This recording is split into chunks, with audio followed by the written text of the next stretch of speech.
Bonjour donc, et merci à l'École Méliès de nous accueillir. Moi je suis Thomas Guérard et sur la base d'une formation et d'un parcours comme auteur-réalisateur, formé à la base à la FEMIS, je suis en charge de la direction pédagogique des sessions cinéma de l'école Courtrage-Montfermeil depuis sa fondation il y a 7 ans.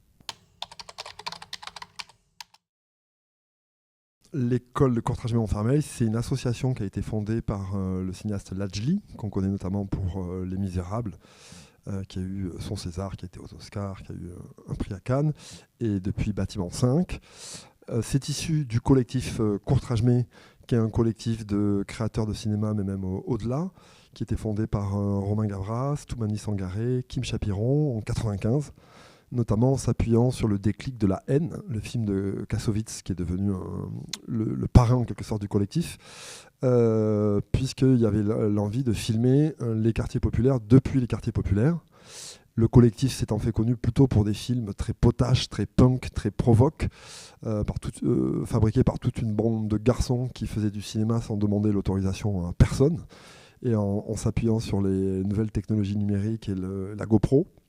Et donc, ils ont marqué leur époque en proposant ces films venus des quartiers populaires.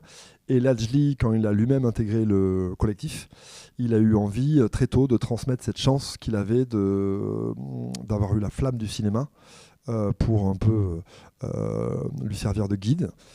Et il a pu, il y a 7 ans, trouver enfin les fonds et les locaux pour monter son école gratuite. Donc l'école Courtrage-Montfermeil, c'est une école gratuite, ouverte à toutes et à tous, sans condition de diplôme ni d'âge, même si maintenant ça dépend des sessions. Il y a des sessions qui demandent un peu d'avoir de la formation, mais la plupart des sessions se proposent de former des gens qui n'auraient pas eu cette chance, puisque l'idée c'est notamment d'ouvrir le cinéma aux gens issus des milieux populaires et des quartiers populaires, à la fois pour renouveler les profils dans le cinéma français, mais aussi les récits, les représentations, qu'on puisse parler de ces milieux, de ces quartiers autrement, même si je dois dire qu'à l'intérieur de nos promos, il y a tous les profils. Il y a aussi des gens qui sont surdiplômés, qui viennent d'autres mondes sociaux, beaucoup aussi de transfuges de classe, des gens qui sont issus des milieux populaires et qui ont construit leur vie sur un autre métier, qui s'autorisent enfin à ouvrir la voie à cette passion du cinéma. Et puis aussi beaucoup d'autres gens qui ont un parcours scolaire moindre et qui s'adressent à nous parce qu'on est une des seules structures comme ça qui leur est ouverte. Et nous proposons des formations en scénario, qu'il s'agisse autour du court-métrage ou de la série, en acting, porté par Ludivine Sagnier, membre du collectif, et aussi en web-série, ainsi que de nouveau cette année en art et image, en formant des plasticiens, avec l'appui du 19M de Chanel. Alors la pédagogie, je l'ai fabriquée notamment en scénario avec mon collègue Nicolas Fleureau, qui est lui-même scénariste de métier. C'est notamment un des collaborateurs à l'écriture du film Chien de la casse. C'était aussi mon co-scénariste quand nous avions encore le temps de créer ensemble. Et l'idée, elle était fondée d'abord sur l'idée du collectif, de l'énergie collective.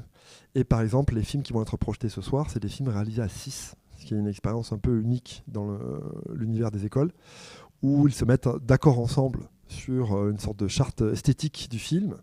Ils se partagent le temps du tournage, la position de réalisateur, et ils montent ensemble. Et dans le scénario, on développe de plus en plus des processus collectifs. Ils se retrouvent en binôme pour développer le projet d'un auteur. Ils vont se constituer en writer's room sur le modèle des séries. Donc il y a l'idée du collectif, qui est une idée très forte, qui est même une idée quasiment politique, dans un métier qui a tendance à nous mettre tous et toutes en concurrence les uns des autres. C'est l'idée d'apprendre à travailler ensemble et de s'appuyer sur le collectif et fabriquer cette Courtrage-MIF, comme la nomment les étudiants, cette famille Courtrage-Mé ouverte à toutes et tous aussi, qui est très importante. La seconde idée, c'était l'idée d'avoir une pédagogie très bienveillante, qui cherche la façon de parler à chacun. On n'y arrive pas toujours. Parfois, il y a des étudiants, on ne trouve pas les chemins, les mots pour les accompagner. Mais dans la quasi-totalité des fois, on a une relation très horizontale avec nos étudiants. Certains sont proches de mon âge, puisqu'il n'y a pas de limite d'âge. Et l'idée, c'est de les accompagner au mieux, y compris pour ceux, une fois encore, c'est pas du tout le cas de tous, mais pour ceux qui ont eu un rapport compliqué, douloureux avec l'école. On se dit qu'il faut être là pour réparer ça. Et même si évidemment il y a une nécessaire discipline dans le travail, dans la ponctualité à trouver avec eux, l'idée c'est d'être très bienveillant et de les accompagner au mieux. Et la troisième axe très fort de notre pédagogie, c'est le faire, puisque c'est comme ça que le collectif Courtrajmé s'est imposé, en fabriquant d'abord. Et donc là, par exemple, cette année en scénario, ils vont pouvoir scénariser une petite bande dessinée que des étudiants d'une autre école de bande dessinée, l'école Jean Trubert, vont pouvoir dessiner, on va pouvoir fabriquer quelque chose ensemble. Et l'idée, c'est de fabriquer, de se mettre tout de suite au contact. Et puis quand même, une dernière idée importante, c'est l'idée que nous pensons que, au-delà de l'univers intime, personnel que chaque étudiant porte, et qui est le minimum pour toucher le spectateur, il y a aussi des méthodes, des modélisations, des outils techniques de la narration, particulièrement en récit audiovisuel, mais aussi en mise en scène, et qu'on n'est pas dans une approche impressionniste. On va leur donner des outils techniques qui vont les aider à fabriquer leur récit. Alors oui, ça historiquement on y tient beaucoup. Déjà, jusqu'à récemment, où pour faire grossir le modèle, on a dû mettre en pause la session réalisation. Mais pendant 5 ans, et c'est le cas des films que vous allez voir, des étudiants scénaristes écrivaient leur histoire, et on en sélectionnait 3 d'entre eux pour que les nouveaux étudiants qui arrivaient, qui étaient les étudiants en réalisation, puissent les fabriquer avec les auteurs. Donc là, il y avait carrément un relais qui était pris de la session scénario à la session réalisation. On travaille, ça va être le cas là, dans 15 jours, avec les étudiants acteurs pour former nos auteurs aux enjeux de direction d'acteurs et pour former aussi les étudiants acteurs à ce dialogue-là. Donc là, on va avoir toute une semaine avec mon collègue en acting, Sébastien Davis, pour faire travailler les étudiants des deux côtés. Et pour le coup, il y a même l'idée que parfois, notamment la section web-série, qui est plus une initiation avec beaucoup moins d'heures, sert de matrice et de pouponnière à pas mal des étudiants qui vont passer ensuite dans les sections plus longues et plus développées. Donc là aussi, il y a des circulations. Et avec la nouvelle section à réimage, on compte bien faire des choses. Elle a déjà existé pendant 2 ans, il y a quelques années, et on faisait on faisait beaucoup de cours d'esthétique ou de culture générale en commun avec mon collègue d'alors. Donc il y a vraiment l'idée de profiter du fait qu'on est tous ensemble pour s'apporter le plus aux autres, puisqu'il y a cette idée que le cinéma se nourrit de tout ce qui fait la vie, et donc aussi des autres disciplines. Alors l'école, elle cherche déjà à pérenniser son modèle, puisque nous sommes à la fois une école gratuite, qui est notre raison d'être, pour faire venir à nous des étudiants qui n'auraient pas cette chance autrement, mais elle n'a pas de ministère derrière comme nos camarades des autres écoles publiques.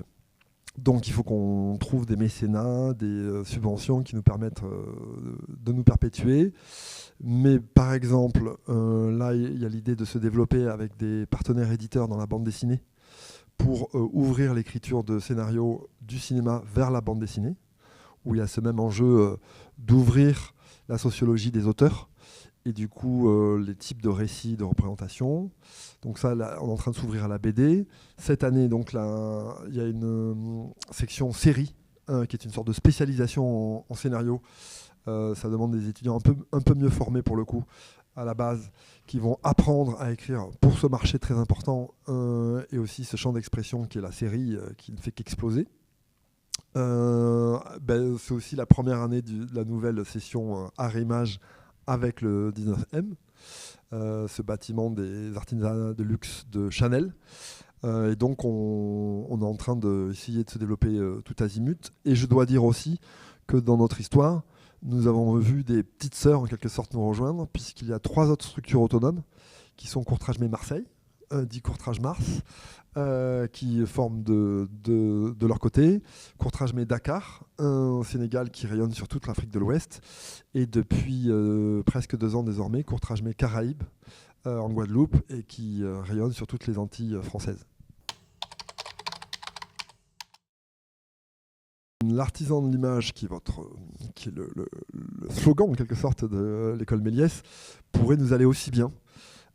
puisque précisément on est dans cette idée qu'il y a à la fois de l'humanité, de la technicité qui doivent se retrouver pour fabriquer des récits audiovisuels, et donc l'idée de l'artisanat, c'est-à-dire l'échelle très humaine, qui suppose aussi qu'on va trouver parfois des solutions de débrouille, qu'on va aller chercher dans ce qui fait réseau autour de nous, mais aussi un rapport technique quasiment à la matière audiovisuelle, moi me correspond bien. J'aime bien cette idée qu'on est des artisans, quelque part entre le technicien et l'artiste. Merci beaucoup. Merci.